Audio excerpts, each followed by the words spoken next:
Este es un cementerio del siglo IX. Sus tumbas fueron labradas en la roca y hoy están vacías, como agujeros inútiles. Los restos de los que fueron enterrados en ellas se han ido desintegrando con el paso de los siglos, pero eran gente como nosotros, con parecidos sentimientos a los nuestros, y con toda seguridad, con la esperanza puesta en que después de la muerte continúa la existencia de una forma distinta, ausente de angustia y libre de dolor. Una esperanza que se mantiene inalterable y hace de los cementerios lugares más propicios para la ternura que para el miedo.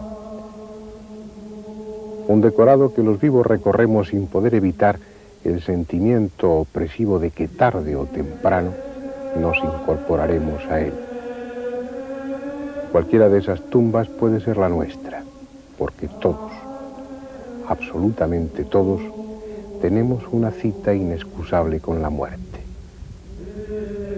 Hoy o mañana, dentro de un siglo o dentro de una hora, siempre inoportuna y siempre puntual, la muerte nos espera.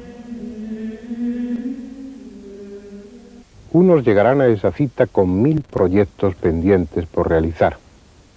Otros, en cambio, lo harán con impaciencia, deseando dejar atrás una vida cargada de sufrimiento.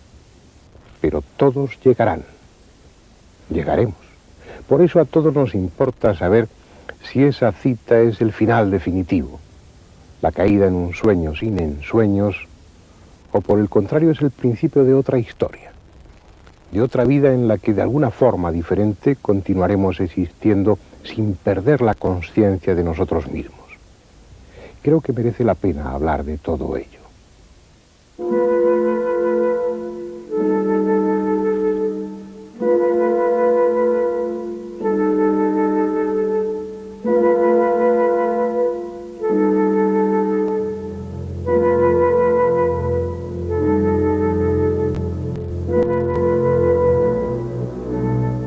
Para las religiones, para todas ellas, desde las antiguas, cuyos ritos solo se conservan en forma fragmentada, hasta las que permanecen vigentes, la existencia de otra vida más allá de la muerte es incuestionable.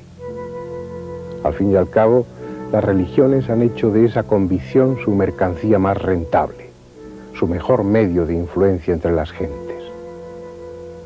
Según ellas, al otro lado espera el premio o el castigo, el goce de un paraíso eternamente placentero o el horrible infierno de atroces torturas, tan bestial e injusto como los dioses mismos que el hombre ha fabricado.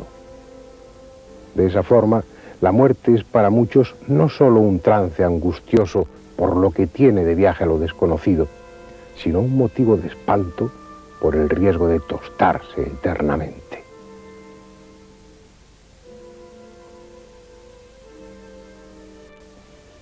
Quédense con su cielo y con su infierno los creyentes, que al fin y al cabo tienen ya el tema resuelto, y busquemos nosotros otros cauces más dignos para el hombre, aunque sea a costa de movernos entre la duda y la esperanza.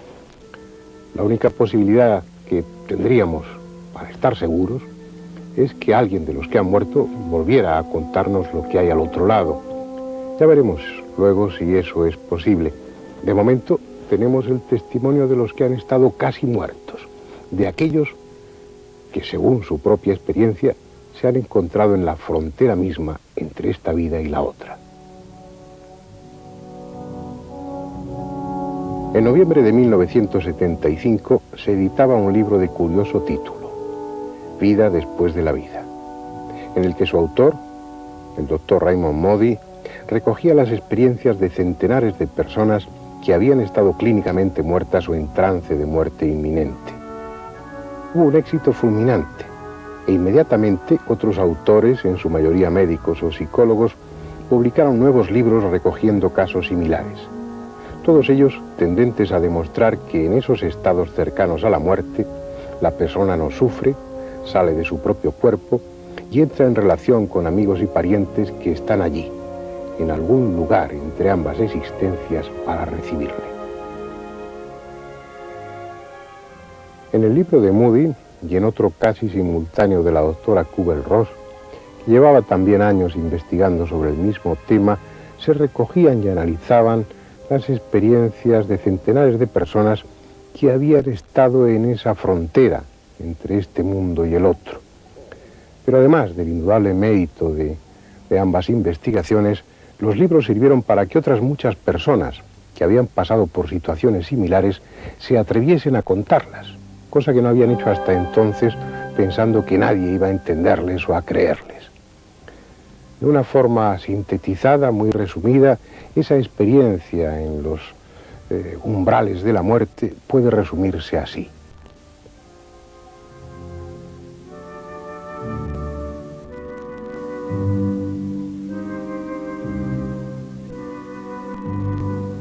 Llegado el momento, ya sea súbitamente o tras una enfermedad, la persona siente un ruido desagradable.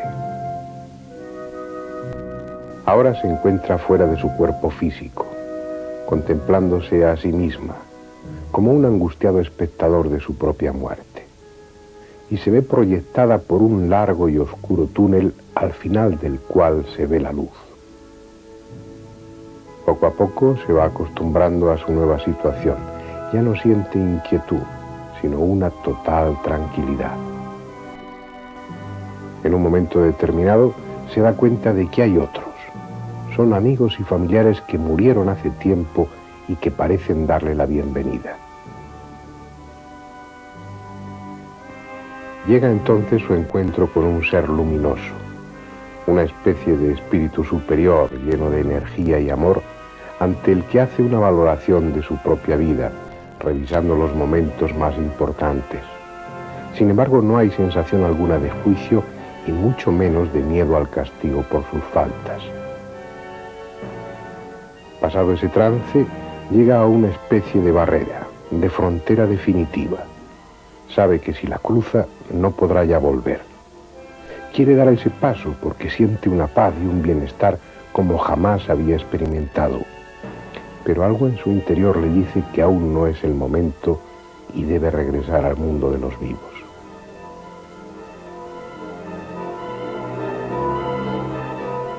Y sin saber cómo, se encuentra de nuevo en su cuerpo físico.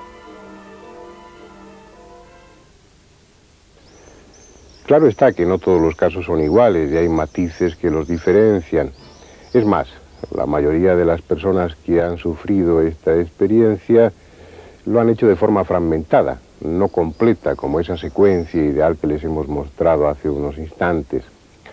También hay muchos que en esa situación de muerte clínica o durante un accidente no recuerdan absolutamente nada y ese tiempo ha sido como un paréntesis para ellos en el que no tuvieron conciencia alguna, algo parecido a lo que sucede bajo el efecto de la anestesia.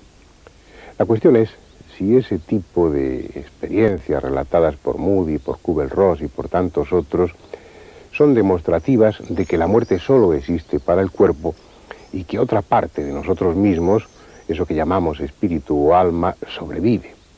Los escépticos, como es lógico, dicen que no, que esas vivencias son vivencias oníricas, una especie de ensueño fabricado por el inconsciente para hacer más suave el trance.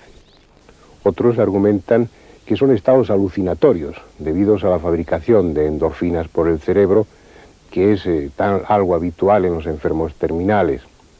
Son hipótesis más que discutibles, pero los que no necesitan discutirlas son los que han vivido esas situaciones. Para ellos no hay duda. Nunca estuvieron más lúcidos, más conscientes de todo lo que les sucedía. Y además coinciden en la inmensa sensación de bienestar, de paz que experimentaron y en el escaso o nulo deseo de volver que tuvieron durante ese trance. En lugares como este, las ruinas de un castillo, se puede hablar de ello. Parece un escenario adecuado para contar historias de fantasmas. A fuerza de literatura, asociamos ese tipo de apariciones a muros húmedos, a sombríos corredores. Sin embargo, los que han visto fantasmas, que no son pocos, lo han hecho en circunstancias normales, cuando menos lo esperaban y con frecuencia en su propia casa. Bueno, mi padre murió en el año 1982 en el mes de diciembre y murió en una casa del pueblo, en una casa de campo, después de 3 meses, aproximadamente 3 meses y medio de enfermedad, de una enfermedad bastante dolorosa. Al final estuvo inconsciente durante prácticamente todo el tiempo. El verano siguiente yo fui a esa casa de campo y estaba durmiendo en mi habitación. Por la mañana, era muy temprano, serían aproximadamente las 6:30, las 7 de la mañana. Nada más tumbarme en la cama, la gata se puso a los pies de la cama, cerré los ojos y de pronto vi a mi padre delante de mí. Le veía solamente desde las rodillas hasta la cabeza, es decir, las piernas y los pies no se los veía, pero lo vi con una nitidez total, pues como puede estar viendo a cualquiera de vosotros ahora mismo. Y de momento me sobresalté, no me asusté, no me entró miedo, lo que me dio es un auténtico sobresalto, me empezó a latir el corazón de una manera muy fuerte y me dio muchísima alegría. Abrí los ojos porque me pensé que era una alucinación mía y mi padre seguía estando allí. Mi padre estaba más joven de lo que era cuando murió, bastante más joven, estaba más claro de piel, mi padre era bastante moreno y tenía una cara luminosa, sonriente, pues como en sus mejores momentos, y precisamente en los últimos años de su vida sonreía poco.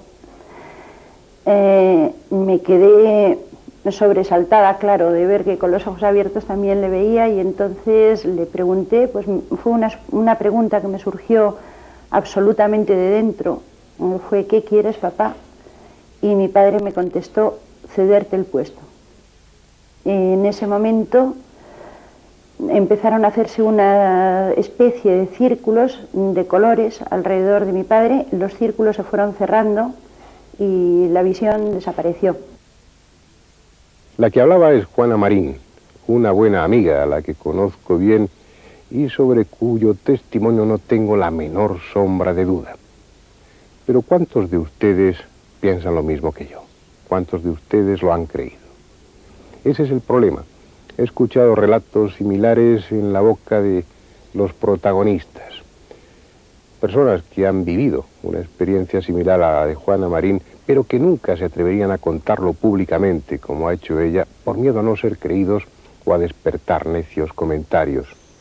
Y es una pena, porque la mayoría de esas experiencias se refieren a apariciones que no provocan espanto, sino esperanza y ternura, a apariciones que no reflejan sufrimiento, sino una inmensa paz. Criaturas construidas con tan extraña sustancia que con frecuencia no son vistas por las personas presentes y sin embargo quedan recogidas en la película sensible de una cámara fotográfica, como estas que ahora estamos viendo, conocidas sin duda por muchos de ustedes. Fotografías tenidas por auténticas, en las que se ha descartado la doble exposición o la manipulación del negativo.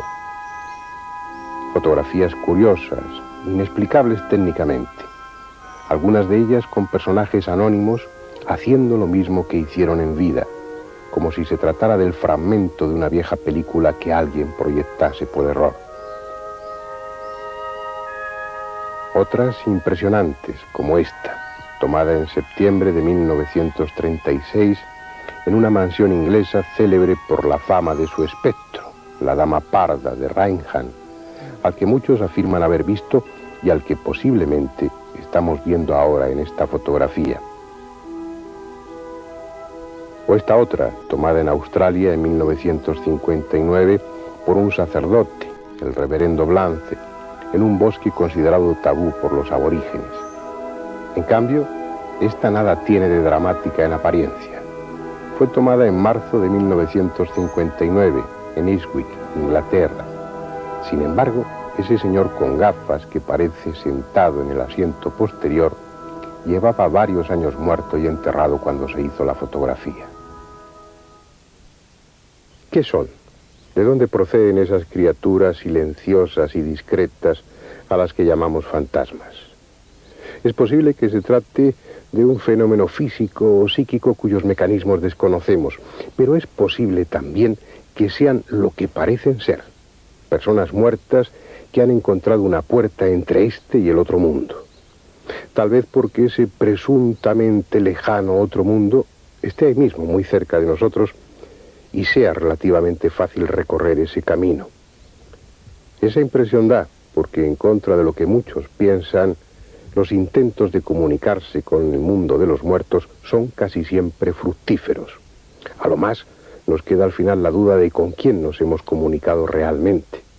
Una duda que para los espiritistas no existe. El espiritismo es un caudal de conocimientos que, provenientes del plano espiritual, han llegado hasta la humanidad a través de diferentes medios en todas partes del mundo. Entonces, este conocimiento filosófico, por así decir, o religioso, llega a convencer y a enaltecer al humano, al ser, y entonces le convierte en espírita convencido. Pero, aparte de ello, existe el refrendum, por así decir, que nos da la ciencia, las investigaciones científicas que van a descubrir pues, los hechos, y los hechos atestiguan, vienen a confirmar lo que ya antes nos han dicho en la filosofía espírita. Por tanto, el espírita es un ser convencido completamente de la existencia del espíritu, puesto que él no duda de que él mismo es un espíritu encarnado que está aquí en la tierra, pero al fin y al cabo es un espíritu, un ser inmortal y trascendente que viene encarnando en la tierra, anteriormente en otro mundo, durante sucesivas encarnaciones, vivencias, y esto es lo que la grandeza que se adquiere con el conocimiento de esta doctrina. Él es don Rafael González Molina, presidente de la Asociación y de la Federación Espírita Española. La sede está en el centro mismo de Madrid, en la Puerta del Sol número 14, abierta a todo aquel que tenga interés por esa doctrina, porque el espiritismo no tiene nada de secreto o de oscuro. Al revés, es una organización abierta, deseosa de compartir con los demás ese mensaje de esperanza que, según ellos, reciben de los espíritus a través de los médiums. Una facultad del centro espírita, bien organizado, es dedicarse a desarrollar las facultades mediúnicas incipientes en personas que acuden molestas, puesto que contemplan cosas, que sienten ruidos, inclusive en sus casas, que tienen sueños anormales y que se ven así turbadas o perturbadas por entidades del más allá, que a lo mejor lo hacen con buena fe, puesto que la mayoría de las veces son espíritus familiares.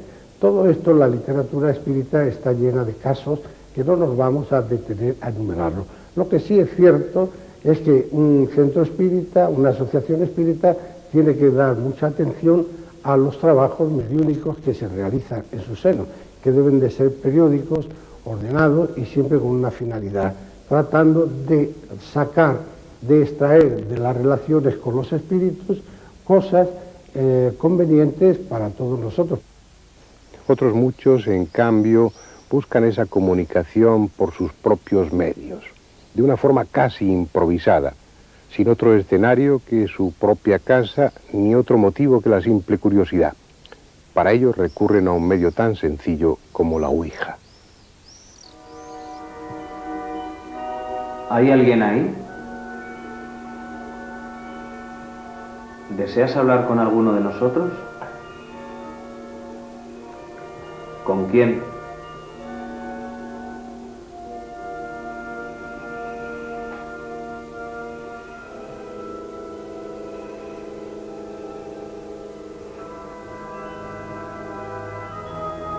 Ha escrito Nuria. ¿Quién eres?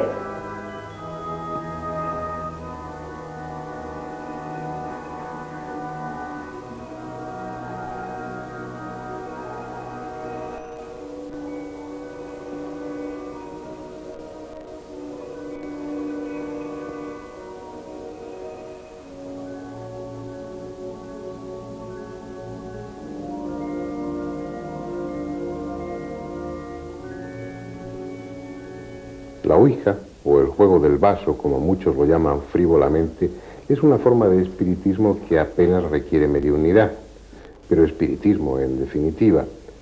Aunque es cierto que algunos investigadores sostienen que se trata de un fenómeno paranormal, sin ninguna vinculación con lo trascendente, y que ese diálogo se establece con el propio inconsciente de los que están participando en la sesión.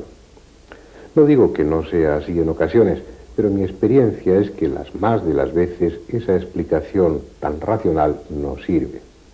Como saben bien los que hayan practicado la ouija a lo largo de los años, y como pueden saber ustedes en cuanto hayan acumulado el número suficiente de sesiones, en torno al tablero y sin más instrumento que el vaso, se producen a veces hechos desconcertantes, diálogos de un contenido difícilmente explicable con esas teorías, con esas hipótesis tan simplistas. Pero puesto que se trata de un sistema que está al alcance de casi todo el mundo, lo aconsejable es que aquellos que tengan interés en el tema lo practiquen, que lo hagan libres de prejuicios, sin hacer caso de los teóricos. Y al cabo del tiempo, aunque habrá muchas sesiones aburridas, habrá otras en las que tengan la sensación de que la ouija es lo que dicen que es, precisamente un método para entrar en comunicación con el otro mundo. Algo parecido puede decirse de las psicofonías, esas sorprendentes grabaciones que vienen realizándose desde junio de 1959. Presuntos productos de ventriloquía inconsciente, ondas espúreas, impresiones telequinéticas y otras lindezas por el estilo, pero en la realidad inexplicables técnicamente. Un magnetofón, una cinta virgen y mucha paciencia es lo único que se requiere para grabar psicofonías, aunque las más de las veces el resultado es muy pobre. Palabras apenas inteligibles o a lo sumo una frase de oscuro significado.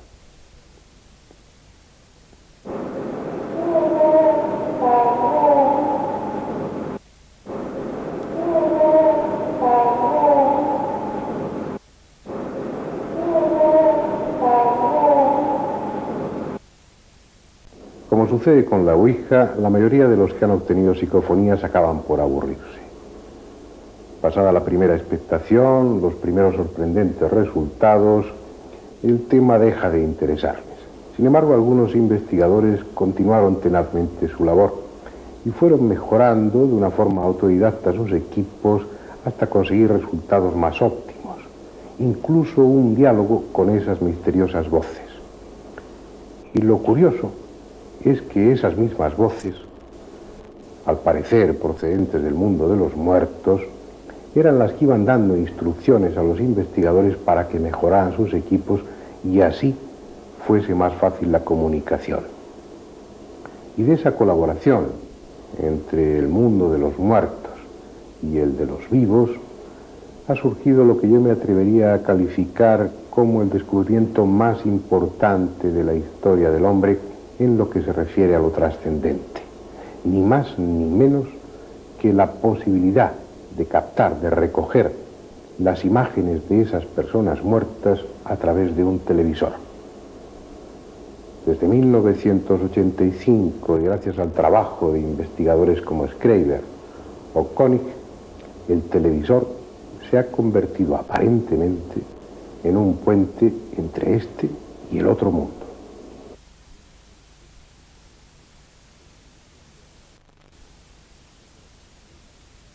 Este hombre afable que ven en sus pantallas es el padre François Brune, durante una conferencia pronunciada en un congreso celebrado en Madrid. Es el autor de un libro titulado Los muertos nos hablan, e investigador y divulgador de la transcomunicación, una de las formas con que se denomina la técnica de grabar imágenes de personas fallecidas. Son estas que están viendo.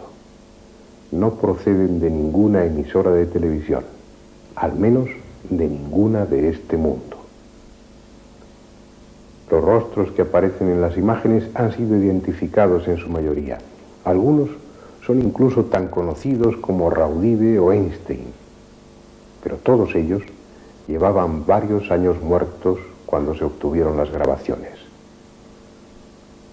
Son los primeros éxitos de una técnica que ya muchos investigadores están utilizando en sus propios países. Generalmente se trata de imágenes estáticas, como simples fotografías, pero algunas están en movimiento y ya se ha conseguido que además de las imágenes se graben también las voces.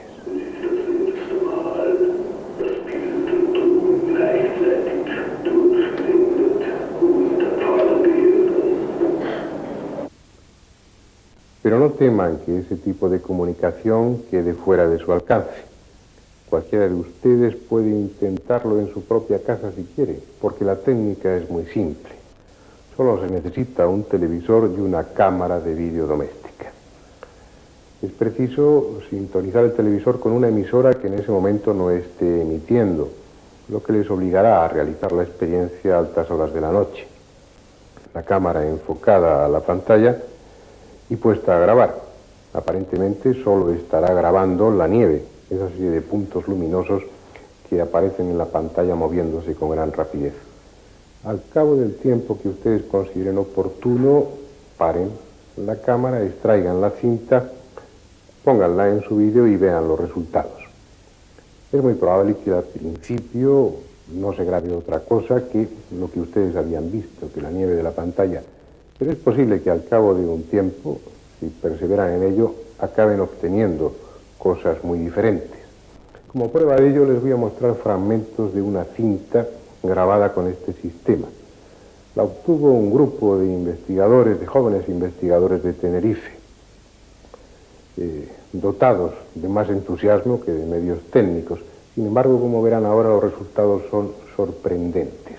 Ese grupo ya se ha disuelto, pero en su día me dieron permiso para divulgar la cinta. Véanla ustedes.